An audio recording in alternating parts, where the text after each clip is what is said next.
మహానాడు సందర్భంగా ప్రధానమైన చర్చ ఏంటంటే పార్టీలో కొత్త నీరు రాబోతుంది. పాత నీరుకి కష్టకాలమే. ఇంకా అంతా వర్కింగ్ ప్రెసిడెంట్గా లోకేష్ రాబోతున్నారు. ఆయన చేసేయాలనేటువంటి కంకణం కట్టుకున్నారు చాలామంది. ఏంటి ఆయనకి అసలు ఆ క్యాపబిలిటీ ఉందా? ఇప్పుడు అర్జెంటుగా వర్కింగ్ ప్రెసిడెంట్గా లోకేష్ని ఎందుకు చేయాలనుకుంటున్నారు? ఏమంటారు, మీరేమంటారు అసలు? అది కాదండి, అర్హత ఉందా లేదా అనేటువంటి ఆలోచన ఎందుకు వస్తుంది? అర్హత అంటలేదు నేను, క్యాపబిలిటీ ఎందుకు ఉండకూడదు? ఇప్పుడు పులి కడుపున పులి పుడుతుంది. ఇప్పుడు ఎన్టీ రామారావు గారు ఆయన ఆనాడు ముఖ్యమంత్రిగా ఉన్నారు. తర్వాత ఎన్టీ రామారావు గారు తర్వాత చంద్రబాబు గారు వారసులుగా రావడానికి కారణం అందరికీ తెలుసు. ఎందుకు వచ్చారు ఆయన సడన్గా ఆ ప్లేస్లోకి? బాబు గారు నిత్యం కష్టపడే వ్యక్తే కాదు, ఎన్టీ రామారావు గారికి అనేక రకాలుగా సహకరించి ఉన్నారు. ఆయన ముఖ్యమంత్రి పదవి దిగిపోయినప్పుడు నాదెళ్ల భాస్కర్ గారు గొడవలప్పుడు చంద్రబాబు గారు ఎంతో ఇదిగా వెళ్ళి బెంగళూరులో క్యాంప్ పెట్టి అప్పుడు బెంగళూరులో ఆయన అక్కడ ఆనాటి ముఖ్యమంత్రి దగ్గరికి వెళ్ళి అక్కడ ఉన్నటువంటి రఘుపతి గారు లాంటి కేంద్ర మంత్రులు లేకపోతే అక్కడ రాష్ట్ర మంత్రులుగా ఉన్నటువంటి వాళ్ళతో మాట్లాడి నంది హిల్స్లో క్యాంప్ పెట్టి బాబు గారికి అండగా నిలబడి మళ్ళీ ముఖ్యమంత్రి చేసే వరకు విశ్రమించకుండా ఆ తర్వాత తాను ముఖ్యమంత్రి అవ్వాలనుకున్నా కూడా వద్దని చెప్పనని, కేవలం అసలు మంత్రే కాదు ఎమ్మెల్యే కూడా అక్కర్లేదు అని చెప్పనని ఆయన పోటీ కూడా చేయకుండా ఉండి ఆ పరిపాలన సాగించిన తర్వాత అప్పుడు తర్వాత ఒక టర్మ్ తర్వాత ఎమ్మెల్యే అయ్యారు. ఎమ్మెల్యే అయిన తర్వాత మంత్రి అయ్యారు రాష్ట్రంలో. మంత్రి అయిన తర్వాత దేని మూలంగా ఆయన ముఖ్యమంత్రి కాగలిగారు? అప్పుడు వారసత్వం కావాలని కాదు, పార్టీని రక్షించాలి, రాష్ట్రాన్ని రక్షించాలనే ఉద్దేశంతో ఆనాడు ఓ దుష్టశక్తి చేతుల్లోకి వెళ్ళిపోయింది ఈ రాష్ట్రం అంతా అనే దాంతో మా ఓటు వాళ్ళంతా కూడా స్టేట్మెంట్లు ఇవ్వటము, పత్రికల్లో రావటము చాలా ఇదైపోతున్న తరుణంలో అందరి కోరిక మేరకు, అందరూ ఆలోచన మేరకు ఇప్పుడు లోకేష్ బాబుని ఎలాగైతే తర్వాత వర్కింగ్ ప్రెసిడెంట్ కావాలని చెప్పి అనుకుంటున్నారు, అట్లా చంద్రబాబు గారిని కావాలని చెప్పి ఆ పద్ధతిలో చంద్రబాబు గారిని తీసుకురావడం జరిగింది అప్పుడు. కాబట్టి అట్లా ఇప్పుడు కూడా నిన్న మీటింగ్లో నేను ఎంటున్నప్పుడు నేను టీవీ దగ్గర కూర్చున్నాను, అక్కడికి వెళ్ళలేదు. నాకు అనిపిస్తుంది అక్కడికి వెళ్తే కొంచెం చూసేదాన్ని, చుట్టూ స్టేజ్ మీద కూర్చుని నా పక్కన కూర్చున్న వాళ్ళు ఏదో సీనియర్ స్టేజ్ మీద కూర్చోబెట్టేవాళ్ళు, అది కూడా వెనక ఎక్కడ కూర్చోబెట్టేవాడో నాకు తెలియదు. కానీ ముందంతా మంత్రులు వాళ్ళు కూర్చున్నారు కాబట్టి, మరి పెద్దాన్ని కాబట్టి సీనియర్ని కాబట్టి ప్రతిభా భారతి గారు కూర్చున్నారు కాబట్టి నన్ను కూడా కూర్చోబెట్టేవారేమో, అది నాకు తెలియదు. కానీ అక్కడ చూసినటువంటి కార్యక్రమాలను టీవీలో చూసినప్పుడు చాలామంది చాలామంది మాట్లాడిన అంతా కూడా దరిదాపుగా లోకేష్ బాబు అర్హత ఉంది, మీరు వర్కింగ్ ప్రెసిడెంట్ చేయండి అని చెప్పనన్నారు. తప్పనిసరిగా బాబు గారు తన శక్తివంతం లేకుండా తన శక్తికి మించి చేస్తారు. ఆయన వయసు కూడా ఎవరు కనిపించదు, అసలు ఆ వయసు ఉందని అనుకోరు కూడా ఎవరు.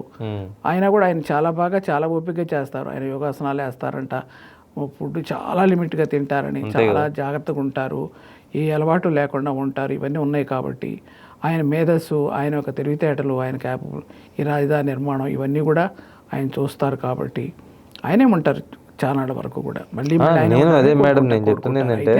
అయితే ఇక్కడ లోకేష్ బాబు వాళ్ళు ఎంతవరకు సహకరిస్తున్నారని చూసినప్పుడు చాలా సహకారం అందిస్తున్నారు.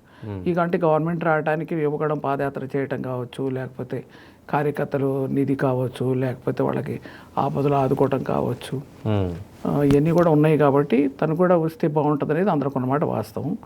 అయ్యేటప్పుడు ఎవరు ఆపలేరండి, చంద్రబాబు గారిని ఎవరు ఆపలేరు, ఆయన కూడా ఎవరు ఆపలేరు. ఎవరు వస్తారో ఎవరు పోతారు అనేది మనం చెప్పలేము. కానీ కొన్ని విషయాల్లో మనకు కనిపిస్తుంది లోకేష్ బాబు తప్పనిసరిగా అర్హత ఉంది, తప్పకుండా వచ్చేటువంటి శక్తి ఉంది, 100% లోకేష్ బాబుకి అర్హత ఉంది అని. అయితే మేడం నేనంటుంది, చంద్రబాబు ముఖ్యమంత్రిగా కానీ పార్టీ జాతీయ అధ్యక్షుడిగా కానీ ఆయన స్కిల్స్, ఆయన నేర్పరితనం, ఆయన ప్రజలతో మమేకమై ఉండటం కానీ మిగతా అంశాలు కానీ ఆయన తెలివితేటలు మీరు అన్నట్లుగా ఆ చంద్రబాబుని చూసిన కంటితో నారా లోకేష్ అనేటువంటి ఒక యువ నాయకుడిని చూసి ప్రజలు అంటే యాక్సెప్ట్ చేయగలుగుతారా అని. ఎన్టీ రామారావు గారిని చూసిన కంటితోటి చంద్రబాబు గారిని చూడలేదా? చూశారు. చంద్రబాబు గారు సక్సెస్ కాలేదా? అయ్యారా లేదా? అయ్యారు. ఇప్పటికి అవుతున్నారా లేదా? ముందు కూడా అవుతారు కదా, అది ఖచ్చితంగా అవుతారు, దాంట్లో ఇంకా నో డౌట్ అండి. ఏది ఏమైనా ఇవాళగా చంద్రబాబు గారి నాయకత్వం ఈ రాష్ట్రంలో, ఈ రాష్ట్ర అభివృద్ధి కోసం, అమరావతి నిర్మాణం కోసం, రాజధాని నిర్మాణం కోసం, తర్వాత ఈ రాష్ట్రం ఇంకా అనేక పరిశ్రమలు తీసుకురావాల్సి ఉంది, ఆయన అనుభవాన్ని ఇంకా కూడా ఈ రాష్ట్రం కోసం ఉపయోగించాల్సి ఉంది కాబట్టి దాంట్లో చంద్రబాబు గారు 10 కాలాల పాటు ఉండాలని ప్రతి ఒక్కళ్ళు కోరుకుంటారు. అయితే ఆయనకి చేదోడు వాదోడుగా లోకేష్ బాబు ఒక్కడే కాదండి, ఇంకా మంత్రులు లేకపోతే ఎంపీలు ఎమ్మెల్యేలు అంతా సహకరించాల్సిందే. అందరూ సహకరించాలి బాబు గారికి. బాబు గారు మనకి పెద్దది, అంతే కదా, పెద్ద దిక్కు. బాబు గారు మనకి మార్గదర్శి, అంతేనా. బాబు గారు మనకి భవిష్యత్తును నిర్దేశించేటువంటి శక్తి కలిగినటువంటి ఒక వ్యక్తి, ఒక ఆకర్షణ దేశ విదేశాల్లో సైతం. కాబట్టి చంద్రబాబు గారు ఆయన అవసరం చాలా ఉంది.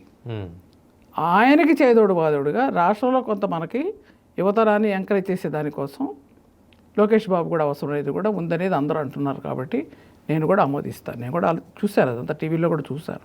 ఖచ్చితంగా దానికి అనుమానం లేదు. అయితే ఏ టైంలో ఎప్పుడు ఏంటనేది ఆ నిర్ణయం కూడా చంద్రబాబు గారే చేస్తారని నేను అనుకుంటున్నాను. మొత్తంగా సీనియర్లు జూనియర్లు అంతా కలిసి నారా లోకేష్కి పట్టం కట్టాల్సిందే అంటున్నారు. అలా ప్రజలు కూడానండి, ప్రజల అభిప్రాయం కూడా ఉంది. ప్రజల అభిప్రాయం కూడా చంద్రబాబు గారు తీసుకుంటారని నేను భావిస్తున్నానండి. దానికి ఎవరు కాదనేవాళ్ళు లేరు నాకు తెలిసినంత వరకు. కానీ సీనియర్లు కొంత బాధతో ఉంటారు మేడం. అంటే వాళ్ళ పదవులకి ఎక్కడన్నా ఎసరు వస్తుందేమో, కొత్త నాయకత్వాన్ని తీసుకొస్తున్నారు, లోకేష్ బ్యాచ్ని తీసుకొస్తారు, ఇలాంటివి కూడా ఉన్నాయి కదా పార్టీలో కామెంట్లు. ఒకటి చెప్పమంటారండి, మీరు నన్ను ఎందుకు అడుగుతున్నారో నాకు తెలియదు కానీ ఈ విషయం, నేను ఒక సీనియర్ కిందే ఉన్నాను కదా. నాకు సీట్ రాలేదు ఇప్పుడు. తెలుగుదేశంలోకి వచ్చిన తర్వాత ఎన్టీ రామారావు గారు నా సీట్ ఇవ్వడం తప్పితే కాంగ్రెస్లో కాంగ్రెస్ వాళ్ళు వెళ్ళగానే నాకు 2 సార్లు సీట్ ఇచ్చారు. వినుకొండలో మొదట ఇచ్చారు 89లో, తర్వాత 94లో కూడా ఇచ్చారు. 89లో గెలిచాను, గవర్నమెంట్ చీఫ్ విప్ అయ్యాను క్యాబినెట్ ర్యాంకులో, 3 ముఖ్యమంత్రుల దగ్గర పనిచేశాను. తర్వాత మళ్ళీ నాకు సీట్ వచ్చింది అక్కడే వినుకొండలోనే. మొట్టమొదట నాకు సీట్ ఇచ్చింది రాజీవ్ గాంధీ గారు, తర్వాత సీట్ ఇచ్చింది పివి నరసింహరావు గారు, మహిళా అధ్యక్షురాలు చేసింది సోనియా గాంధీ గారు కాంగ్రెస్ పార్టీకి. అయితే తర్వాత మళ్ళీ తెలుగుదేశంలోకి వచ్చినప్పుడు నాకు సీట్ రాలేదు. నేనేం ముసలమ్మని కాదు, సీనియర్ని కాదు చెప్తున్నప్పటికి.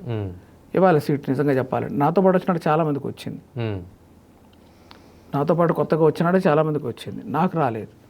మరి అయినా పని చేశాను నేను. అప్పుడు బాబు గారు నన్ను గుర్తించి నాకు అధికార ప్రతినిధిగా చేశారు కొన్నాళ్ళు, తర్వాత మహిళా అధ్యక్షురాలుగా చేశారు. ఆ తర్వాత సీట్ అడిగాను, అప్పుడు కూడా సీట్ రాలేదు. అప్పుడు తర్వాత ఇక ఎమ్మెల్సీగా ఇచ్చారు, కొంచెం లేట్గా 10 ఏళ్ళలో కష్టపడ్డాక ఎమ్మెల్సీకి ఇచ్చారు. మామూలు కష్టం కాదు పడింది.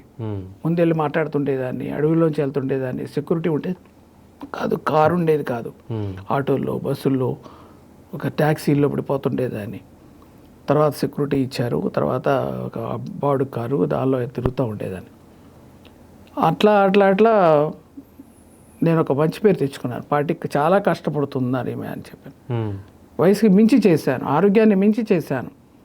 పగలంతా తిరిగి వచ్చేదాన్ని, రాత్రి అంతా నాకు ఇస్నోఫిలియా ఉండేది, పెద్దలు ఇచ్చిన వారసత్వం. ఆ ఇస్నోఫిలియాతో విపరీతమైనటువంటి ఆయాసం వచ్చేది. ఇన్హేలర్లు పీల్చుకోవడము, మళ్ళీ వెళ్ళటం ఇట్లా చేస్తుండేదాన్ని. మరి అటువంటి పరిస్థితులు కూడా నేను కష్టపడ్డాను, ఒక సీనియర్ని. తర్వాత నాకు మళ్ళీ సీట్ రాలేదు, అంతే కదా, ఎమ్మెల్సీ అయిపోయిన రాలేదు. తర్వాత మహిళా కమిషన్ ఇచ్చారు, చాలా మంచి పేరు తెచ్చుకున్నాను కమిషన్ చైర్మన్గా. మరి చాలా మంచి పేరు తెచ్చుకున్నప్పుడు ఆ గవర్నమెంట్ వచ్చినప్పుడు నేను చేయదలుచుకోలేదు, నేను రిజైన్ చేశాను 1 సంవత్సరాల ముందు, అంతే కదా. ఈ గవర్నమెంట్ వచ్చే వరకు ఎదురు చూశాను. ఇప్పుడు నేను అడగవచ్చు నాకు కావాలి పదవి అని చెప్పనని. మహిళా కమిషన్ చైర్మన్ చేశాను కాబట్టి తప్పనిసరిగా మహిళా కమిషన్ చైర్మన్ అయితే బాగుండని మనసులో నేను అనుకునేదాన్ని. శైలజకి ఇచ్చా, నేను బాధపడలేదు. ఎందుకంటే చదువుకున్న అమ్మాయి, ఉత్సాహం ఉంది, తర్వాత చేయాలనే తపన ఉంది, ఒక మంచి ఫ్యామిలీస్ నుంచి వచ్చింది, అటు అత్తగారి తరఫున కానీ తండ్రి తరఫున కానీ మంచి ఫ్యామిలీ ఇదని చెప్పని అనుకున్నాను. ఎంకరేజ్ చేశాను, వెళ్ళాను ప్రమాణ స్వీకారానికి. తను మా ఇంటికి వచ్చింది, బాగా చేస్తుంది, నేను ఎంకరేజ్ చేస్తాను. అయితే నేను సీనియర్ని కాబట్టి, మేము ఉన్నాం కాబట్టి మాకెందుకు ఇవ్వలేదని అలగడం కానీ పార్టీ వదిలిపెట్టిపోవడం కానీ నేను చేయదలుచుకోలేదు. ఎందుకంటే సీనియర్స్ ఉన్నాం, ఖచ్చితంగా మీరు అన్నట్టు సీనియర్స్ని గౌరవించాల్సిందే, వాళ్ళ సలహా సూచనలు తీసుకోవాల్సిందే, మరీ పక్కన పెట్టాల్సిన అవసరం లేదు. పోనీ యువకులంతా వచ్చిన వాళ్ళు బాగా చేస్తారంటే అది నమ్మడానికి లేదు. ఇవాళ ఎంతమంది కొత్తగా వచ్చిన వాళ్ళు చేస్తున్నారు, ఎంతమంది కొత్తగా వచ్చిన వాళ్ళు కాన్స్టెన్సీలో తిరుగుతున్నారు, ఎంతమంది కొత్తగా గెలిచిన వాళ్ళు పదవులు తీసుకుని ఎంత యాక్టివ్గా పనిచేస్తున్నారు అది కూడా ఆలోచించాలి. కొంతమందే చేస్తారు, అందరూ చేయలేరు, అందరూ ఒక రకంగా ఉండలేరు. కాబట్టి సీనియర్స్ని మరీ పక్కన పెట్టకూడదు. వాళ్ళ సలహాలు సంప్రదింపులు తీసుకోవాలి. వాళ్ళకేం జీతాలు ఇచ్చేది లేదు, మీరు పార్టీలో ఒక గౌరవం, సీనియర్స్కి వాళ్ళకేమీ పదవులు ఏమి ఇవ్వటం లేదు. పార్టీలో గౌరవంగా పిలవండి, పిలిచి వాళ్ళని కూర్చోబెట్టండి, వాళ్ళ సలహాలు తీసుకోండి, తప్పేం లేదు. పదవులు కూడా ఇవ్వదలుచుకుంటే సలహాదారులు తీసుకోండి, లేదు ఒక ఏదైనా వాళ్ళకి సూచనలు చేయమని అడగండి. బాధ్యతలు అప్తే చేయడానికి సిద్ధంగా ఉంటారు కదా. చేయలేని వాళ్ళు మేము చేయలేము, ఇక మా పని అయిపోయింది వదిలేయమని వెళ్ళిపోవచ్చు. అలా కాకుండా చేయగలిగిన వాళ్ళు ఉంటారు కదా, చేయొచ్చు కదా, ఆసక్తి ఉన్న వాళ్ళు చేయొచ్చు కదా. రెండోది పరిగణలో తీసుకోండి, అంతకుముందు ఉన్నప్పుడు ఈ సీనియర్స్ ఉపయోగపడ్డారా లేదా, ఈ సీనియర్స్ ఎంతవరకు ఉపయోగపడ్డారు, కష్టపడి పనిచేశారా లేదా,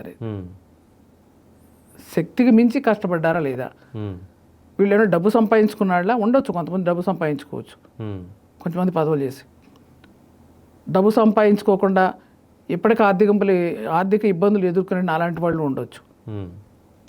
కాబట్టి ఇవన్నీ ఆలోచించి ఖచ్చితంగా సీనియర్స్ని గౌరవించాలి, జూనియర్స్ని ఎంకరేజ్ చేయాలి. యువతరం రావాలి కానీ పాతతరం పోవాలని లేదు. వాళ్ళు ఉన్నంత వరకు గౌరవంగా ఉంటుంది. చంద్రబాబు గారు గౌరవిస్తారు, నాకు తెలిసినంత వరకు బాబు గారు సీనియర్స్ని గౌరవిస్తారు. మేము ఎక్కడికి కనిపించిన పలకరింపే చాలు అనుకుంటాం. మేము పలకరిస్తారు, ఏమో బాగున్నారా, హెల్త్ ఎలా ఉందని అడుగుతుంది, చాలు కదా. పలకరింపు చాలు కదా, వేదిక మీద కూర్చోబెడితే చాలు కదా, లేకపోతే వీలైతే ఒక ఉపన్యాసం చేయనిస్తే ఇంకా చాలు కదా. అంతేనా? అంతే. మరి మహానాడికి మమ్మల్ని ఎందుకు రమ్మన్నారు, మమ్మల్ని పిలిచారు కదా, వెళ్ళలేకపోయాను హెల్త్ బాగుండికి, నేను అక్కడ దాకా ప్రయాణం చేయలేకపోయాను, అంతే.